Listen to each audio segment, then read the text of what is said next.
किष्किंधा नगरी के बाहर एक विशाल युद्ध भूमि। बाली और सुग्रीव दोनों भाई आमने सामने खड़े हैं। उनके शरीर में क्रोध की ज्वाला धधक रही है। बाली अपनी विशाल शक्ति और अजेयता से भरा हुआ है, जबकि सुग्रीव अपने मित्र भगवान राम की सहायता पर विश्वास रखते हुए दृढ़ है। वानर सेना चारों ओर खड़ी होकर इस महायुद्ध को देखने के लिए तैयार है। भगवान राम और लक्ष्मण छिपकर युद्ध का निरीक्षण कर रहे हैं। आज के पॉडकास्ट में सुनिए सुग्रीव बाली संवाद। Radio City podcast, Radio City podcast Dharmnath RJ Abhishek के साथ। क्रोधित स्वर में सुग्रीव बाली को ललकारते हुए कहते हैं, बाली, तुमने मुझे न केवल मेरे राज्य से बाहर निकाला, बल्कि मेरी पत्नी पर भी अधिकार कर लिया। तुम्हारे इस अन्याय का प्रतिशोध लेने के लिए मैं आज यहां आया हूं। यह युद्ध तुम्हारा अंतिम संघर्ष होगा बाली। सुग्रीव, तुम मुझसे युद्ध करना चाहता है? तू मेरी शक्ति और पराक्रम को भूल गया क्या? मैं अकेला ही समस्त वानर जाति पर शासन कर सकता हूं। तू मुझसे लड़ने की क्षमता नहीं रखता मूर्ख। तुम्हारी शक्ति और पराक्रम ने ही तुम्हें अभिमानी बना दिया है बाली। लेकिन याद रखना, न्याय और धर्म की शक्ति से बड़ा कुछ नहीं होता। मेरा साथ धर्म है, इसीलिए मैं ये युद्ध अवश्य जीतूंगा। धर्म? तू मुझसे धर्म की बात करता है? जब तूने छल से मेरे राज्य को हथियाने की कोशिश की, तब धर्म कहां था? आज मैं तुझे बता दूंगा कि असली शक्ति किसके पास है। बाली और सुग्रीव के बीच भयंकर मल्ल युद्ध। दोनों ही अत्यंत पराक्रमी, दोनों ही शक्तिशाली। दोनों का पराक्रम और बल देखते ही बनता है। इसी बीच भगवान राम ने सुग्रीव को दिए हुए वचन को स्मरण करते हुए बाली पर बाण चलाने का विचार किया। राम लक्ष्मण से कहते हैं, हे लक्ष्मण, बाली अत्यंत पराक्रमी है और सुग्रीव उससे शक्ति में कमतर प्रतीत हो रहा है। यदि मैंने अभी बाण नहीं चलाया तो सुग्रीव का पराजय निश्चित है। लेकिन यह भी सत्य है कि बाली का अधर्म और अन्याय इस समय अपनी चरम सीमा पर है। किंतु भैया, आप ही धर्म के रक्षक और पालन करता है। बाली ने अन्याय किया है और अधर्म भी किया है। ऐसे में उसका विनाश धर्म की स्थापना के लिए आवश्यक है।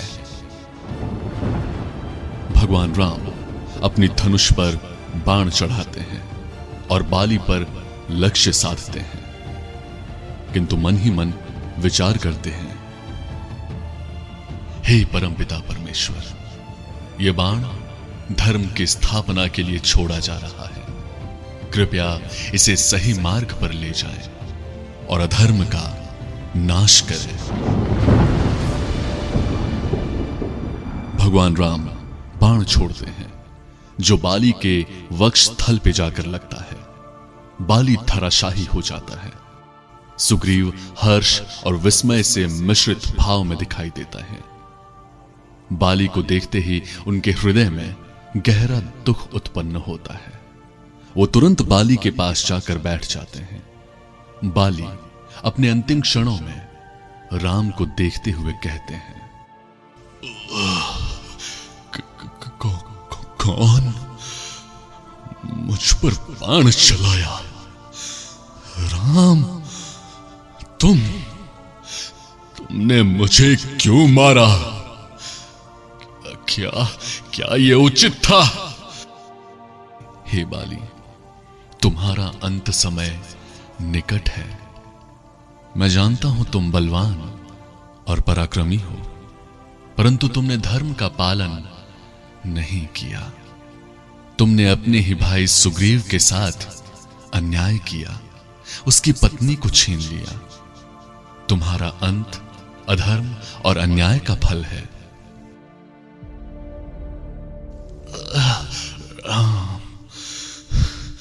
तुमने मुझसे बिना युद्ध किए मुझ पर बाण चलाया। क्या ये धर्म है? क्या यही न्याय है? मैंने तुमसे कोई शत्रुता नहीं की थी, फिर भी तुमने मेरे प्राण हर लिए। हे बाली, मैं समझता हूं कि तुमने अधर्म का पालन किया और अपने भाई के प्रति अन्याय किया। तुम्हारे अधर्म का नाश करने के लिए मुझे यह कदम उठाना पड़ा। तुमने अपने ही भाई सुग्रीव को छला, उसे अपने राज्य से बाहर निकाला, उसकी पत्नी पर अधिकार जमा लिया। यह सब तुम्हारे अहंकार और अधर्म का परिणाम है। राम, मैं मानता हूं कि मैंने अधर्म किया, परंतु मेरा प्रश्न ये है कि तुमने मुझे छिपकर क्यों मारा? क्या यह उचित था राम?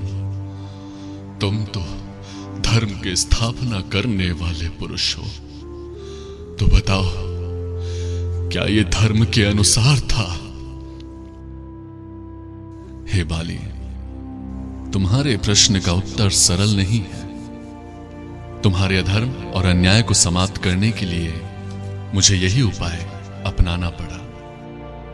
धर्म की स्थापना के लिए कभी कभी ऐसे कठिन निर्णय लेने पड़ते हैं जो सामान्यतः उचित नहीं माने जाते, लेकिन ये निर्णय तुम्हारे अन्याय पर न्याय की जीत के लिए है। तभी बाली अपने अंतिम क्षणों में राम को संबोधित करते हुए कहते हैं, राम, मैं समझता हूं मेरा अंतिम समय आ गया है और मुझे अपने कर्मों का पश्चाताप है। लेकिन सुग्रीव, मेरे भाई, मुझे क्षमा कर देना। मैं तुमसे क्षमा चाहता हूं मेरे भाई। मैंने तुम्हारे साथ घोर अन्याय किया है और उसका फल मुझे मिल रहा है। भैया, मैंने कभी नहीं चाहा था कि आपका अंत ऐसा हो। मैं तो केवल अपना अधिकार चाहता था, मैं बस न्याय चाहता था। आपकी शक्ति और पराक्रम के आगे मैं सदैव छोटा महसूस करता था, परंतु मैंने कभी आपके प्रति द्वेष नहीं रखा भैया, कोई द्वेष नहीं रखा। सुग्रीव, अब समय नहीं है। मैं चाहता हूं कि तुम अपने राज्य की रक्षा करो और न्याय धर्म का पालन करो। प्रभु श्री राम के संरक्षण में रहो, अपने प्रजाजनों का भला करो। आंखों में आंसू लिए सुग्रीव कहते हैं, भैया, मैं आपकी इच्छाओं का पालन करूंगा। आपने जो कहा मैं उसके लिए हमेशा दृढ़ रहूंगा। आपने जो कहा वो मेरे लिए आज्ञा समान है। मैं आपका आभारी हूं भैया। आप अपने अंतिम क्षणों में मुझे क्षमा कीजिएगा। सुग्रीव, मेरे भाई, मुझे भी तुम क्षमा कर देना। हे राम, मैं समझता हूं कि आपने जो किया वो धर्म के लिए था। मेरे अंत का समय आ गया है, परंतु अब मुझे कोई द्वेष नहीं है। मैं अब चैन की मृत्यु को ग्रहण कर सकता हूं। बाली, तुम्हारे बलिदान को व्यर्थ नहीं समझा जाएगा। तुम्हारी मृत्यु से अधर्म का अंत होगा। तुम्हारी आत्मा को शांति मिले। बाली की आंखें बंद हो जाती हैं। वो अपने अंतिम श्वास लेते हैं। भगवान राम, सुग्रीव और लक्ष्मण उनके निधन पर शोकाकुल हैं। चारों ओर शांति छा जाती है। वानर सेना भी अपने राजा के निधन पर शोक मनाती है। भगवान राम सुग्रीव को आश्वस्त करते हैं और उन्हें किष्किंधा राज्य के सिंहासन पर बैठाते हैं। अब तुम्हें अपने राज्य की रक्षा करनी है। बाली के बलिदान को याद रखो। धर्म के मार्ग पर चलो। प्रजा के प्रति न्यायपूर्ण और उदार बनो। हे प्रभु, आपकी कृपा से मैं इस उत्तरदायित्व को निभाऊंगा। मैं वचन देता हूं कि अपने राज्य की रक्षा और प्रजा के हित के लिए सदा धर्म का पालन करूंगा। जाओ सुग्रीव, अब समय है तुम अपने कर्तव्यों का पालन करो। तथास्तु। Radio City podcast, Radio City podcast Dharmnath RJ Abhishek के साथ।